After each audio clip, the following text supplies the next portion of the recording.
നിങ്ങൾക്ക് സ്വന്തമായിട്ട് എഫേർട്ട് ഇടാൻ താല്പര്യം ഉണ്ടെങ്കിൽ മാത്രം സിക്ക് വന്നാൽ മതി. ഞാൻ CA ആകെ കേട്ടിരിക്കുന്നത്, അത് ഡിഗ്രിയുടെ ലാസ്റ്റ് സമയത്ത് കേൾക്കുമ്പോൾ വീട്ടിലിരുന്നാൽ പൈസയാണ്. നിങ്ങൾ എത്രയൊക്കെ പഠിച്ച് റാങ്ക് കിട്ടിയാളെന്ന് പറഞ്ഞാലും എനിക്ക് എന്നെ പ്രൂവ് ചെയ്യാൻ പറ്റിയില്ലെങ്കിൽ ഒരു കാര്യമില്ല. ഏത് ബിസിനസ് ആണെങ്കിലും അതിൻ്റെ സ്റ്റാർട്ടിങ് സ്റ്റേജ് മുതൽ ഒരു CEO, CMO, CSO ഇവരുടെ ആരുടെയെങ്കിലും ഹെൽപ്പ് ഇല്ലാണ്ട് എന്തായാലും ഒരു ഫ്ലോട്ടിങ് നടക്കില്ല. കമ്പയർ ടു മെഡിസിൻ എഞ്ചിനീയറിംഗ് നോക്കുമ്പോൾ ചെറിയ ഫീസിൽ അട്രാക്റ്റീവ് സാലറി, നല്ല ഹൈ പെയ്ഡ് സാലറി കിട്ടാനുള്ള അല്ലെങ്കിൽ റെമ്യൂണറേഷൻ കിട്ടാനുള്ള one of the best course offering in India. പക്ഷെ നിങ്ങളുടെ സെൽഫ് സ്റ്റഡിയും നിങ്ങളുടെ ഡിറ്റർമിനേഷനും ഉണ്ടെങ്കിൽ മാത്രമേ സംഗതി പാസ്സാവുള്ളൂ. പേഴ്സൺ ബൈജു എന്നുള്ള ആൾക്ക് പ്രത്യേകിച്ചൊന്നും ഉണ്ടാവില്ല. പക്ഷെ ആ signature as A chartered accountant, ആ സിഗ്നേച്ചറിന് നല്ല വിലയാണ്.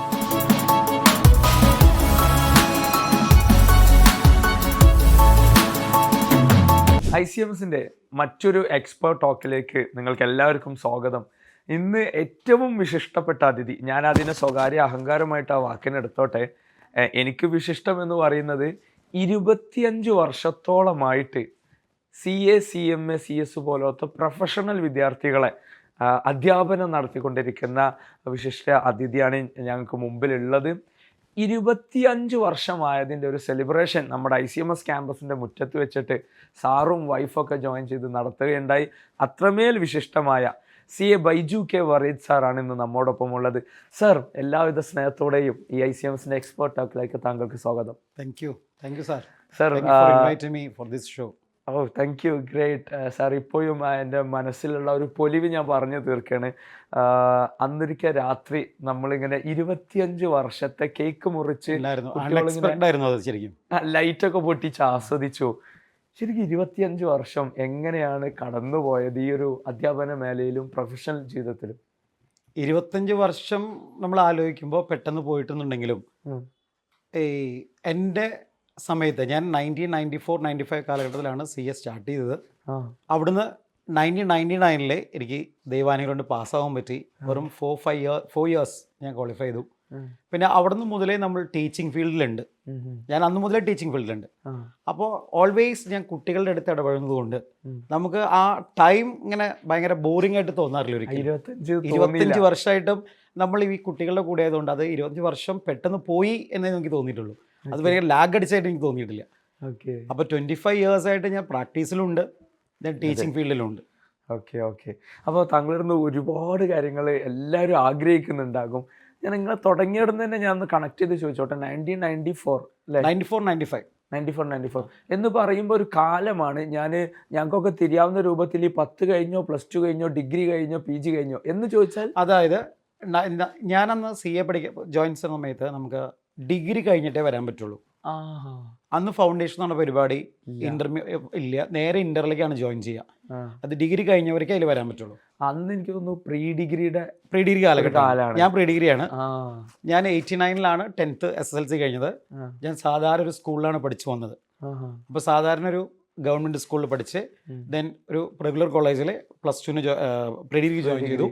അവിടുന്ന് പിന്നെ BCom. അന്ന് BComന് ഓപ്ഷനുള്ളൂ, വേറെ CA നമ്മൾ കേട്ടിട്ട് പോലില്ല അന്ന്. എൻ്റെ നോക്കാം 1992 കാലഘട്ടത്തിൽ CAനെ പറ്റി ഒരാൾക്കൊരു ഐഡിയ ഇല്ല. പ്രത്യേകിച്ചും ഞാനൊരു ആവറേജ് ഫാമിലിയിൽ നിന്ന് വന്ന ഒരു വ്യക്തിയാണ്. അപ്പോൾ പാരൻസിനും അതിനെ പറ്റി വലിയ ഐഡിയ ഒന്നും ഉണ്ടായിരുന്നില്ല അവർക്ക്. ഞാൻ CAനെ ആകെ കേട്ടിരിക്കുന്നത്, അത് ഡിഗ്രിയുടെ ലാസ്റ്റ് സമയത്ത് കേൾക്കുമ്പോൾ വീട്ടിലിരുന്നാൽ പൈസയാണ്. ഇത് ഞാൻ എൻ്റെ എല്ലാ ക്ലാസ്സിലും ഞാൻ കുട്ടികളുടെ അടുത്ത് പറയാറുണ്ട്, ഞാൻ ഇങ്ങനെയാണ് ഇതിൽ വന്നതെന്നുള്ളത്. അപ്പൊ ആക്സിഡന്റലി വന്നതാണ് ഈ കോഴ്സിലേക്ക്, അല്ലാതെ പർപ്പസ്ഫുള്ളി പ്ലാൻ ചെയ്ത് വന്നതല്ല. ആക്ച്വലി CA ആണെങ്കിൽ വീട്ടിലിരുന്നാൽ കാശാണ് എന്നുള്ള ആ അട്രാക്ഷൻ മാത്രമാണ് എന്നെ ഇതിലേക്ക് കൊണ്ടുവന്നത്. അതായത് ഒരു പുതിയ ക്യാപ്ഷൻ കൊടുക്കാൻ പറ്റിയ ടാഗാണത്. പക്ഷെ അത് ഇപ്പോഴത്തെ പരസ്യത്തിൽ പല ഇൻസ്റ്റാളും ചോദിക്കുന്നുണ്ട്, ഒപ്പ് പഴയ ഒപ്പല്ല. അതായത് CA വീട്ടിലിരുന്നാൽ കാശ് എന്ന് പറയുന്നത് ആ ഒപ്പിനാണ് വില. ആസ് എ പേഴ്സൺ ബൈജു എന്നുള്ള ആൾക്ക് പ്രത്യേകിച്ചൊന്നും ഉണ്ടാവില്ല. പക്ഷെ ആ signature as A chartered accountant, ആ സിഗ്നേച്ചറിന് നല്ല വിലയാണ്. ശരിക്കും സാറേ, ഞാൻ ഈ കുട്ടികൾ വരുമ്പോഴേ, പാരൻസ് വരുമ്പോഴേ, ഞാൻ എൻ്റെ ഒരു എന്താണ് ഈ കോഴ്സിൻ്റെ സ്പെഷ്യാലിറ്റി എന്നുള്ളത് ചോദിക്കുമ്പോൾ ഞാൻ ആദ്യം ഉന്നയിക്കുന്നത് ഇതൊരു സ്റ്റാറ്റ്യൂട്ടറി പവറാണ് നിങ്ങളുടെ കയ്യിൽ തരുന്നത് എന്നുള്ള എനിക്ക് ഭയങ്കര ഫീലും തോന്നാറുണ്ട്. കാരണം ഒരു കൈയുടെ കുട്ടിയിൽ ഇന്ത്യ രാജ്യത്തിൻ്റെ ഒരു സ്റ്റാറ്റ്യൂട്ടറി പവർ ആ കൈ വിരലിൽ കൊടുക്കുകയാണ്. എങ്ങനെ ആസ്വദിക്കുന്നു ഈ 25 വർഷം അത് അനുഭവിക്കുന്ന ആള്? അതായത് പ്രാക്ടീസ് ഇപ്പം നമുക്ക് CA കഴിഞ്ഞ് കഴിഞ്ഞാൽ 2 ചോയ്സ് ഉണ്ടല്ലോ, എംപ്ലോയ്മെന്റിന് പോവാം, പ്രാക്ടീസിന് പോവാം. ഇപ്പം തേർഡ് ചോയ്സ് ആണ് നമ്മുടെ ടീച്ചിങ് എന്നുള്ളത്.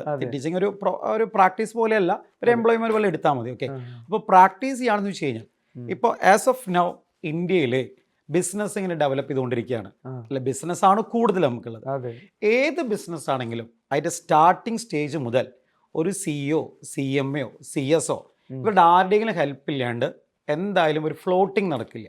അപ്പോൾ ഫ്ലോട്ട് ചെയ്യാനായിട്ട് CA വേണമെന്നില്ല, CS ആയാലും ഓക്കെയാണ്. പക്ഷേ എൻഡ് ഓഫ് ദി ഇയർ അവരുടെ കണക്കുകൾ പരിശോധിക്കണമെങ്കിൽ, അവരുടെ കണക്കുകൾ ഗവൺമെന്റിലേക്ക് സബ്മിറ്റ് ചെയ്യണമെങ്കിൽ അവിടെ നിർബന്ധമായിട്ടും ഒരു ചാർട്ടർ അക്കൗണ്ട് പ്രസൻസ് ആവശ്യമാണ്. അതായത് ചാർട്ടർ അക്കൗണ്ട് സിഗ്നേച്ചറിന് അത്ര ഇമ്പോർട്ടൻസ് ഉണ്ട്. ആ കണക്കുകൾ വെരിഫൈ ചെയ്ത്, ഇപ്പോൾ ഗവൺമെന്റിനെ നേരിട്ട് വെരിഫൈ ചെയ്യൽ എളുപ്പമല്ല.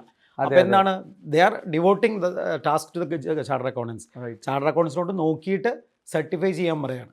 അപ്പോൾ ഒരു അറൌണ്ട് 70% കേസ് എടുക്കുകയാണെങ്കിൽ വൺസ് ചാർട്ടർ അക്കൗണ്ടന്റ് സർട്ടിഫൈ ചെയ്ത് കഴിഞ്ഞാൽ പിന്നെ ഗവൺമെന്റ് അതിലേക്ക് ഒരുപാട് പിന്നെ ഡെപ്തിലേക്ക് ഇറങ്ങില്ല. പക്ഷെ എക്സെപ്ഷൻ കേസ് ഉണ്ടായിരിക്കാം, നമ്മൾ റിപ്പോർട്ട് കുറെ കേട്ടിട്ടുണ്ടായിരിക്കും. പക്ഷെ എന്നാലും ഒരു അറൌണ്ട് 70-80% അത് അവിടെ കറക്റ്റ് ആണ് എന്നുള്ള അസംഷനാണ്. കാരണം നമ്മുടെ പ്രൊഫഷൻ നമ്മളെ ട്രെയിൻ ചെയ്യുന്നത് അങ്ങനെയാണ്. കാരണം അങ്ങനെ ചെയ്യണം എന്നുള്ളതാണ് ട്രെയിനിങ് കിട്ടുന്നത്. അപ്പോൾ നമ്മൾ ആ വർക്ക് ചെയ്യുമ്പോൾ, നമ്മൾ അതിലേക്ക് അത്ര ഡെഡിക്കേഷനായിട്ട് ചെയ്യുമ്പോൾ ദെൻ ഗവൺമെൻറ് അസ്യൂം ചെയ്യുക that is all are correct. Sir, അതൊരു ബ്യൂട്ടിയാണല്ലോ സാർ. എങ്ങനെ അതിനെ അനുഭവിക്കുന്നു എന്നുള്ളതാണ്. ഒരു രാജ്യത്തിൻ്റെ ഒരു അധികാരം പോലത്തെ ഒരു വസ്തു, നമ്മളാണ് അതിൻ്റെ ഒരു ആധികാരികത എന്നുള്ളത്. എങ്ങനെ താങ്കളുടെ ഒരു പ്രാക്ടീസിങ് മേഖല, ഹൗ ഇറ്റ് ഈസ്? പ്രാക്ടീസിങ് മേഖല ഇപ്പോൾ എൻ്റെ ടീച്ചിങ്ങും പ്രാക്ടീസിങ്ങും ഒക്കെ സെയിം 25 years തന്നെയാണ്. ഞാൻ സ്റ്റാർട്ടിങ്ങിൽ ക്വാളിഫൈ ചെയ്യുന്ന സമയത്ത് വർമ്മൻ വർമ്മ എന്ന് പറഞ്ഞ ഒരു ചാർട്ടർ അക്കൗണ്ട് ഫേമിൽ ഓഡിറ്റ് മാനേജറായിരുന്നു. അവിടെ ഒരു അറൗണ്ട് ഒരു 10 years ഞാൻ അവിടെ ഓഡിറ്റ് മാനേജറായിട്ട് വർക്ക് ചെയ്തു. ആ കാലഘട്ടത്തിൽ എനിക്ക് ഒരുപാട് വലിയ വലിയ കമ്പനികളുടെ ഓഡിറ്റൊക്കെ ഹാൻഡിൽ ചെയ്യാൻ പറ്റിയിട്ടുണ്ട്. പ്രത്യേകിച്ചും സൗത്ത് ഇന്ത്യൻ ബാങ്കിൻ്റെ സെൻട്രൽ ഓഡിറ്റേഴ്സൊക്കെ ആയിട്ട് നമുക്ക് വർക്ക് ചെയ്യാൻ പറ്റിയിട്ടുണ്ട്. എൻ്റെ ആർട്ടിഷിപ്പ് പീരീഡ് എന്ന് പറയുന്നത് ഒരു സാധാരണ ഒരു ആവറേജ് ഫേമിലാണ് സ്റ്റഡി ചെയ്തത്. പക്ഷെ ഞാൻ എപ്പോഴും പിള്ളേരുടെ അടുത്ത് പറയാം, നിങ്ങൾ വലിയ വലിയ സ്ഥാപനങ്ങളിൽ ആർട്ടിഷിപ്പിന് പോണേക്കാളും നല്ലത് ഒരു മീഡിയം ഫേമിൽ ആർട്ടിഷിപ്പിന് പോകാമെന്നാണ്. കാരണം എന്താണെന്ന് വെച്ച് കഴിഞ്ഞാൽ ഒരു വലിയ ഫേമിൽ നമ്മൾ പോവുകയാണെന്ന് വെച്ച് കഴിഞ്ഞാൽ നമ്മൾ ആ കസ്റ്റമൈസ് ചെയ്ത് പോകും വർക്കുകളിലേക്ക്, ഇന്ന ഏരിയയിൽ മാത്രം, ഇന്ന ഏരിയയിൽ മാത്രം. പക്ഷെ ഒരു മീഡിയം ഫേമിൽ വർക്ക് ചെയ്യുകയാണെന്ന് വെച്ച് കഴിഞ്ഞാൽ നമുക്ക് എല്ലാ ഏരിയയിലും കവർ ചെയ്യാൻ പറ്റും. ഇൻകം ടാക്സ് ആയിക്കോട്ടെ, GST ആയിക്കോട്ടെ, സർവീസ് ടാക്സ് ആയിക്കോട്ടെ, അക്കൗണ്ടിങ് ആയിക്കോട്ടെ, കൺസൾട്ടൻസി ആയിക്കോട്ടെ, എവറിത്തിങ്. അറ്റ്ലീസ്റ്റ് അക്കൗണ്ടിങ് പോലും നമുക്ക് അവിടെ ചെയ്യാൻ പറ്റും. അപ്പോൾ ഫ്രം ദ റൂട്ട് ലെവൽ നമുക്ക് കാര്യങ്ങൾ മനസ്സിലാക്കാൻ പറ്റും. അപ്പോൾ അങ്ങനത്തെ ഒരു ബെനിഫിറ്റ് എനിക്കൊരു ചെറിയ ഫേമിൽ പോയതുകൊണ്ട്, ഒരു മീഡിയം ഫേം, ചെറുത് ഞാൻ അത് ചെറുതാക്കല്ല പറയുന്നത്, ഒരു മീഡിയം ഫേമിലാണ് ഞാൻ പോയത്. അപ്പോൾ നമ്മളൊക്കെ വെച്ച് കഴിഞ്ഞാൽ ഫുൾ ടൈം നമുക്ക് അതിൽ ഇൻവോൾവ് ചെയ്യാൻ പറ്റും. പിന്നെ ആർട്ടിഷിപ്പ് പീരീഡ് നമ്മൾ എൻജോയ് ചെയ്തിട്ടാണ് ശരിക്കും ഞാൻ ചെയ്തിട്ടുള്ളത്. ആ പീരീഡ് പണിയെടുത്തിട്ടുണ്ട്, നല്ലോണം പണിയെടുത്തിട്ടുണ്ട്, പക്ഷെ അത് എൻജോയ് ചെയ്തിട്ടുണ്ട്. ആ എൻജോയ്മെൻ്റെ ഭാഗമായിരിക്കാം ഫസ്റ്റ് ചാൻസിൽ എനിക്ക് ഇന്റർവ്യൂ ക്വാളിഫൈ ചെയ്യാനും ഫൈനലും ഫസ്റ്റ് ചാൻസിൽ ക്വാളിഫൈ ചെയ്യാനും പറ്റിയത്. കാരണം വെച്ചാൽ എനിക്ക് അവിടെ അത്ര എക്സ്പീരിയൻസ് നമുക്ക് കിട്ടുന്നുണ്ട്. മേ ബി അതും റീസൺ ആയിരിക്കാം. ഞാൻ 97 ഫസ്റ്റ് ചാൻസ് ബോത്താണ്. അത്ഭുതപ്പെടുത്തി. 1997 ഫസ്റ്റ് ചാൻസ് ബോത്താണ്, ഇന്ററും ഫൈനലും. 99 ഫസ്റ്റ് ചാൻസ് ഫൈനലും ബോത്താണ്. അല്ല, അങ്ങനെയാണെങ്കിൽ എനിക്ക് ഒന്നുകൂടെ ചോദിക്കണം, ഈ 10ാം ക്ലാസ്സിലെ പഴയ CBSE ആയിരുന്നോ, അല്ലെങ്കിൽ അങ്ങനെ ഒരു ഞാൻ പറഞ്ഞല്ലോ 10ാം ക്ലാസ് സാധാരണ ഒരു സ്കൂളാണ് ഞാൻ പഠിച്ചത്, സാധാരണ ഒരു ഗവൺമെന്റ് സ്കൂൾ. അപ്പോൾ അവിടെ പഠിക്കുമ്പോൾ ഒരു ജസ്റ്റ് ഫസ്റ്റ് ക്ലാസ്, പക്ഷെ അന്ന് ഫസ്റ്റ് ക്ലാസ് പറഞ്ഞാൽ വലിയ മാർക്ക് തന്നെ ഇല്ല. പഠിച്ചു വന്ന ആൾ നമ്മളിതൊരു പ്ലാൻഡ് അല്ലോ ആക്ച്വലി. ദെൻ നമ്മൾ പ്രിഡിഗ്രിക്ക് ജോയിൻ ചെയ്തു. പ്രിഡിഗ്രി കഴിഞ്ഞ് അന്ന് വേറെ ചോയ്സ് ഇല്ലാത്തതുകൊണ്ട് ഡിഗ്രിക്ക് ജോയിൻ ചെയ്തു. ഡിഗ്രി ലാസ്റ്റ് ഇയർ ആയപ്പോഴാണ് മനസ്സിലായത് ഇങ്ങനൊരു കോഴ്സ് ഉണ്ട്. അത് പാരൻസിൽ നിന്ന് കിട്ടുന്ന അറിവൊന്നുമില്ല. ഞാൻ പറഞ്ഞില്ലേ, വീട്ടിലിരുന്നാൽ പൈസ വരും എന്നുള്ളത് അട്രാക്ഷൻ. ആഫ്റ്റർ ഓൾ നമുക്കൊരു ജോലിയാണല്ലോ വേണ്ടത്. അപ്പൊ എന്തൊക്കെ നമ്മൾ പഠിച്ചാലും ആഫ്റ്റർ ഓൾ എന്തിനു വേണ്ടിയിട്ടാണ്? നല്ലൊരു പ്രൊഫഷൻ, നല്ലൊരു ജോലി, നല്ലൊരു ഏണിങ്സ്, നല്ലൊരു സൊസൈറ്റി ലൈഫ്, ഇതിനൊക്കെ വേണ്ടിയിട്ടാണ്. അപ്പൊ നമ്മൾ നോർമലി ഫോക്കസ് ചെയ്യാൻ നല്ലൊരു പ്രൊഫഷൻ.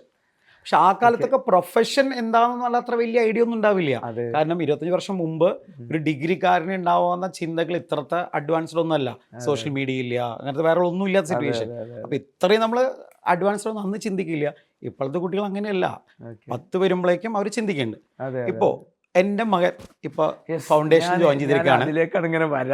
അപ്പൊ ഞാൻ എൻ്റെ ആ സമയത്തെ സംഗതി ഞാനിപ്പോ അവനിൽ കൂടിയാണ് കാണുന്നത് ആക്ച്വലി. കാരണം എനിക്കിപ്പോൾ അന്നത്തെ കാലഘട്ടം എന്തെങ്കിലും വ്യത്യാസമുണ്ട്. ഇപ്പം ഞാൻ ഈ 25 വർഷമായിട്ട് ടീച്ചിങ് ഫീൽഡിലാണ്. ഒരുപാട് സ്റ്റുഡൻസിനെ പഠിപ്പിക്കാനുള്ള ഭാഗ്യം ഉണ്ടായിട്ടുണ്ട് നമുക്ക്. ഒരുപാട് റാങ്ക് കിട്ടിയിട്ടുണ്ട്, അങ്ങനെയൊക്കെ ഉണ്ട്. അതെ, അപ്പോൾ ഈ യങ് ജനറേഷൻ്റെ ഇടയിൽ അറിയാം ബൈജു സാർ എന്ന് പറഞ്ഞാൽ ആരാന്നുള്ളത്. പക്ഷെ എൻ്റെ മകന് അതിനെപ്പറ്റി വലിയ ഐഡിയ ഒന്നും ഇല്ല. പപ്പ CA കാരനാണ്, പ്രാക്ടീസ് ചെയ്യുന്നു, ദെൻ ക്ലാസ് എടുക്കുന്നുണ്ട്, അത്രേ അവനറിയുള്ളൂ. CA ഇത്ര വലിയ പ്രൊഫഷൻ ആണെന്നോ അല്ലെങ്കിൽ അത് നല്ലൊരു ക്വാളിറ്റി ഉള്ളതാണെന്നോ ആൾക്ക് കത്തിയിട്ടുണ്ടായിരുന്നില്ല. ഈ CA പണ്ട് കാലത്ത് CAനെ പറ്റി ആർക്കും അത്ര വലിയ ഐഡിയ ഒന്നും ഉണ്ടായിരുന്നില്ല. അറിയാലോ സാറിന് അറിയാം, പണ്ടൊന്നും അത്ര, അത് 25 വർഷം മുമ്പ് കാര്യം ഞാൻ പറഞ്ഞത്. ഇപ്പൊ പഠിക്കുന്ന സമയം ഒരു 28-29 വർഷം മുമ്പ് അത് അത്ര വലിയൊരു ഇതൊന്നും ഉണ്ടായിരുന്നില്ല. ദെൻ ഈ CAനെ ഇത്രയും പോപ്പുലറൈസ് ചെയ്തത് ഈ പ്രൈവറ്റ് സ്ഥാപനങ്ങൾ തന്നെയാണ്. കാരണം വെച്ച് കഴിഞ്ഞാൽ പണ്ടൊക്കെ ചാപ്റ്ററുകൾ മാത്രമേ CA ചാപ്റ്ററുകൾ മാത്രമേ ഉണ്ടായിരുന്നുള്ളൂ. അവർക്ക് CA റൂൾ അനുസരിച്ച് അഡ്വർടൈസ്മെന്റ് കൊടുക്കാൻ പാടില്ല എന്നാണ്. ഇപ്പോൾ അങ്ങനെ തന്നെയാണ്, അഡ്വർടൈസ് ചെയ്യാൻ പാടില്ല എന്നാണ്. CA ഫേംസിനും അഡ്വർടൈസ് ചെയ്യാൻ പാടില്ല, CA ചാർട്ടർ അക്കൗണ്ട് ചാപ്റ്ററുകൾക്കും പാടില്ല. അപ്പോൾ ഈ കോഴ്സ് അത്ര ഫേമസ് ഒന്നും ആയിരുന്നില്ല എന്ന്, റയർ ആയിട്ട് അറിയാണ് സാറേ. ഞങ്ങള് പല ഡിസ്കഷനും വന്നു, ഇതെനിക്ക് വീണ് കിട്ടിയ ഒരു പോയിന്റ് ആണ്. അതായത് ഈ ചാപ്റ്ററുകൾക്ക് ഒഫീഷ്യലി പരസ്യം കൊടുക്കാൻ പാടില്ല. അതും ഈ കോഴ്സിന്റെ പോപ്പുലാരിറ്റിയെ മുൻപ് ബാധിച്ചിട്ടുണ്ട്. അപ്പൊ ഞാൻ പറഞ്ഞത് വെച്ചാൽ ഞാൻ ഈ 25 years ആയിട്ട് ഈ ഫീൽഡിൽ ഉള്ളത് കൊണ്ട് നമ്മൾ ഓരോ മൂമെന്റ്സ് നോക്കുന്നുണ്ടല്ലോ. അപ്പൊ പ്രൈവറ്റ് ഇൻസ്റ്റിറ്റ്യൂഷൻസിന്റെ എൻട്രി തന്നെയാണ് ആക്ച്വലി ഇത്രയും പോപ്പുലറൈസ്. അതൊരു കാര്യം നല്ല കാര്യമാണ് ഞാൻ പറഞ്ഞു കഴിഞ്ഞാൽ. അപ്പൊ ഞാൻ പറഞ്ഞതെന്ന് വെച്ചാൽ എന്റെ അനുഭവം കൊണ്ടാണ് ഞാൻ പറഞ്ഞത്. ദെൻ എന്റെ മകൻ +1 പഠിക്കുന്ന സമയത്ത് അവന്റെ സ്കൂളിൽ ഒരു പ്രൈവറ്റ് ഇൻസ്റ്റിറ്റ്യൂഷന്റെ കരിയർ കൗൺസിലിംഗ് കോഴ്സ് ഉണ്ടായിരുന്നു CAനെ പറ്റിയിട്ട്. അപ്പോൾ CAനെ പറ്റി അവര് അറിയാലോ, പറയുമ്പോൾ പരസ്യത്തിലെ പോലെ തന്നെ ഒരുപാട് നല്ല നല്ല കാര്യങ്ങളൊക്കെ തന്നെയാണ് അവർ പറയുന്നത്. അതിപ്പോൾ എല്ലാവരും അങ്ങനെ തന്നെയാണ്. അപ്പോഴാണ് അവന് മനസ്സിലായത് ഇങ്ങനെയാണ്. അപ്പോഴാണ് ദെൻ പപ്പ CA എടുക്കുന്ന ഫാക്കൽറ്റി ആണെന്ന് അവൻ പറഞ്ഞപ്പോഴാണ് അവന് അവിടെ ഒരു, അതായത് സംതിങ് മോർ എന്നുള്ള ഒരു ഇമ്പോർട്ടൻസ് ഫീൽ ചെയ്തു. അപ്പോഴാണ് അവൻ ഇത് കൊള്ളാലോ, CA പഠിക്കാലോ എന്നുള്ളത്. അങ്ങനെയാണ് അവന് CA എന്ന് പറഞ്ഞ ഒരു ഐഡിയ വരുന്നത്. അത് പപ്പ CA ആയതുകൊണ്ട് അവൻ CAക്ക് വന്നതല്ല ആക്ച്വലി. പക്ഷെ CA നല്ലതാണ്. ഞാൻ ഒരിക്കലും ഫോഴ്സ് ചെയ്തിട്ടില്ല. ഞാൻ പിള്ളേരോട് പറഞ്ഞത് ഫോഴ്സ് ചെയ്തിട്ട് പഠിച്ചിട്ട് കാര്യമില്ല. അതായത് പഠിക്കുന്നത് വെച്ച് കഴിഞ്ഞാൽ നിങ്ങൾക്ക് സ്വന്തമായിട്ട് എഫേർട്ട് ഇടാൻ താല്പര്യം ഉണ്ടെങ്കിൽ മാത്രം CAക്ക് വന്നാൽ മതി. പാരൻസിന്റെ കമ്പൽഷൻ കൊണ്ട് വന്നിട്ട് കാര്യമില്ല. ഇതൊരു അട്രാക്റ്റീവ് കോഴ്സാണ്, നല്ല റെമ്യൂണറേറ്റീവ് ആണ്, ചെറിയ ഫീസും ഉണ്ട്. കമ്പയർ ടു മെഡിസിൻ എഞ്ചിനീയറിംഗ് നോക്കുമ്പോൾ ചെറിയ ഫീസിൽ അട്രാക്റ്റീവ് സാലറി, നല്ല ഹൈ പെയ്ഡ് സാലറി കിട്ടാനുള്ള അല്ലെങ്കിൽ റെമ്യൂണറേഷൻ കിട്ടാനുള്ള one of the best course offering in India എന്നാണ് നമുക്ക് പറയാൻ പറ്റും. ഞാൻ ചോദിക്കാൻ വെച്ച ചോദ്യങ്ങളൊക്കെ സാറിൻ്റെ മകനിലൂടെ ഒക്കെ ഇങ്ങനെ വരുന്നിട്ടുണ്ട്. എനിക്ക് ചോദിക്കാൻ ഞാൻ ഇങ്ങനെ എണ്ണി വെക്കായിരുന്നു, സ്റ്റുഡൻസിനോട് എന്താണ് സാറിൻ്റെ കോഴ്സ്, ഇതൊക്കെ കറക്റ്റ് പറയുന്നുണ്ട്. നമ്മളൊന്നുകൂടെ അക്കാഡമിക്സിൻ്റെ ഇതിലേക്ക് ഇങ്ങനെ വരുമ്പോൾ സാറിൻ്റെ ടീച്ചിങ് എക്സ്പീരിയൻസിൽ സ്ട്രെയിറ്റ് അവേ ഒരു സ്റ്റുഡൻറ്റിനോട്, പുതുതായിട്ട് ഇത് എടുക്കുന്ന സ്റ്റുഡൻറ്റിനോട് എന്ത് പറയാനുണ്ടാവും? എന്ത് ക്വാളിറ്റി ഒരാൾക്ക് ഉണ്ടാവണം CA CMA ഒക്കെ പഠിക്കാൻ? അതായത് ഇപ്പം ഞാൻ എൻ്റെ കാലഘട്ടത്തിൽ നോക്കുകയാണെന്ന് വെച്ച് കഴിഞ്ഞാൽ അന്നത്തെ ജനറേഷൻ്റെ ഐക്യം ഇന്നത്തെ ജനറേഷൻ്റെ ഐക്യം ഭയങ്കര വ്യത്യാസമുണ്ട്. അന്ന് കുട്ടികളൊക്കെ ഒരു 90% കഷ്ടപ്പെടാൻ തയ്യാറായിരുന്നു. കാരണം അവർക്ക് വേറെ ഓപ്ഷൻസ് ഇല്ല അല്ല. അപ്പം അന്ന് സ്പൂൺ ഫീഡിങ് അല്ല. ഇതിപ്പോൾ ഞാൻ എൻ്റെ വീട്ടിൽ ഫേസിന് കാര്യം തന്നെയാണ് കേട്ടോ. അപ്പം ഞാനൊക്കെ പഠിക്കുന്ന സമയത്ത് പാരൻസിന് അത്ര ടെൻഷനൊന്നും ഇല്ല. പഠിക്ക് പാസ്സാവ്, അവർക്ക് അങ്ങനെ അവർ സ്ട്രെസ്ഡ് അല്ല. പക്ഷെ ഇപ്പോൾ ഞാനിതൊക്കെ പറയുന്നുണ്ടെങ്കിലും വീട്ടില് നമുക്ക് സ്ട്രെസ് ഉണ്ട്, മോൻ പഠിക്കണം ആവണം. പക്ഷെ അന്നത്തെ കാലഘട്ടം ഇന്നത്തെ കാലം വ്യത്യാസമുണ്ട്. ഇന്ന് അവർക്ക് ഒരുപാട് ഓപ്പർച്യൂണിറ്റീസ് ഉണ്ട്, അതനുസരിച്ച് സ്ട്രെസ്സും കൂട്ടിയിട്ടുണ്ട്. നമ്മുടെ സമയത്ത് അന്ന് അധികം സ്ട്രെസ് ഇല്ല, പക്ഷെ നമുക്ക് കാര്യങ്ങൾ അറിയാനുള്ള ഓപ്ഷൻസ് ഒന്നും കുറവായിരുന്നു. അപ്പൊ ഇപ്പോൾ ഞാൻ അഡ്വൈസ് ചെയ്താണ്, നിങ്ങൾ പഠിക്കാൻ വരുന്നുണ്ടെങ്കിൽ നിങ്ങളുടെ ഇഷ്ടത്തിനനുസരിച്ച്, അതായത് നിങ്ങൾ കമ്മിറ്റഡ് ആണെങ്കിൽ മാത്രം, അത് പാരൻസിന്റെ ഫോഴ്സ് ആയിട്ടോ അല്ലെങ്കിൽ സാലറി പാക്കേജ് കണ്ട് അട്രാക്റ്റഡ് ആയിട്ടോ വന്നിട്ട് കാര്യമില്ല. ഇതിന് പണിയുണ്ട്, കുറച്ച് പണി നമ്മൾ എഫേർട്ട് എടുക്കണം. പക്ഷെ എഫേർട്ട് എടുക്കാൻ തയ്യാറാണെങ്കിൽ, ഒരു കൺസിസ്റ്റൻസി ആയിട്ട് പഠിച്ചു പോകാൻ തയ്യാറാണെങ്കിൽ, ഞാൻ എന്നെ വെച്ച് ഇവാലുവേറ്റ് ചെയ്യണേ. എനിക്ക് ഇപ്പോൾ പലരും പറയും CA കുറേ ബുദ്ധിമുട്ടിയിട്ടാണ് പഠിച്ചത്. അപ്പോൾ ഞാനൊരിക്കലും CA ബുദ്ധിമുട്ട് പറയില്ല. കാരണം ഞാൻ ഫസ്റ്റ് ചാൻസിൽ ക്ലിയർ ചെയ്തുകൊണ്ടാണ് എനിക്ക് ഒരുപാട് ഇങ്ങനെ പറയാം പണിയെടുത്ത് കുറേ ചാൻസ് എടുക്കേണ്ടി വന്നിട്ടില്ല ആക്ച്വലി. അപ്പോൾ അതുകൊണ്ട് ഒരു ബുദ്ധിമുട്ട് കോഴ്സല്ല. ഇപ്പോഴും ഞാൻ പറയാം ബുദ്ധിമുട്ട് കോഴ്സല്ല. പക്ഷെ നിങ്ങളുടെ സെൽഫ് സ്റ്റഡിയും നിങ്ങളുടെ ഡിറ്റർമിനേഷനും ഉണ്ടെങ്കിൽ മാത്രമേ സംഗതി പാസ്സാവുള്ളൂ. ഓക്കെ, അതിന് നല്ലൊരു വാക്ക് സാർ ഉപയോഗിച്ചു, കൺസിസ്റ്റൻസി വേണം. അതായത് നമുക്ക് അക്കാഡമിക് ബ്രില്യൻസ് ഉണ്ടായിട്ട് കാര്യം പോരാ.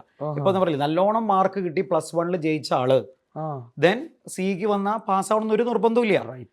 അത് വെച്ചിട്ട് തീരെ മാർക്ക് കുറഞ്ഞ ആൾ വരാന്നല്ല ഞാൻ പറയണത്. ഒരു മാർക്ക് കുറയാൻ പല കാരണങ്ങളുണ്ട്, സ്കൂളിലും +2ലൊക്കെ. അത് മാർക്ക് കുറഞ്ഞതുകൊണ്ട് മാത്രം സി ആവാൻ പറ്റില്ല ഞാൻ പറയില്ല. അതെ. സി എയിലേക്ക് വന്നാൽ വന്നതൊക്കെ മറക്കുക, കഴിഞ്ഞതൊക്കെ കഴിഞ്ഞു. റൈറ്റ്. ഇതിലിനി എന്ത്, വാട്ട് ഈസ് നെക്സ്റ്റ്, നമുക്ക് എന്ത് ചെയ്യാൻ പറ്റും? അതിന് ഞാൻ പറഞ്ഞ അഡ്വൈസ്, നിങ്ങൾ നല്ല കൺസിസ്റ്റൻസിയിൽ പഠിക്കാൻ തയ്യാറാണെങ്കിൽ, അതായത് ഹാർഡ് വർക്കും സ്മാർട്ട് വർക്കും ഒരുമിച്ച് കൊണ്ടുപോകണം. ചിലർ പറയും സ്മാർട്ട് വർക്ക് മാത്രം മതി സി എക്ക്, ഹാർഡ് വർക്ക് മാത്രം മതി. എൻ്റെ അഭിപ്രായം ഹാർഡ് വർക്കും വേണം, സ്മാർട്ട് വർക്കും വേണം. Hard work in the sense നമ്മൾ പഠിക്കുന്ന സമയത്ത് കഷ്ടപ്പെട്ട് തന്നെ പഠിക്കണം. പഠിക്കുന്ന സമയത്ത് അതൊരു പാഷനാക്കി എടുത്തിട്ട് പഠിക്കുക. അതായത് നമ്മൾ വല്ലവർക്കും വേണ്ടി പഠിക്കുകയാണെന്ന് വെച്ച് കഴിഞ്ഞാൽ അത് ഒരു നമുക്ക് താല്പര്യം ഉണ്ടാവില്ല. പാഷനാക്കി എടുക്കുക, ഇത് എൻ്റെ ആവശ്യമാണ്.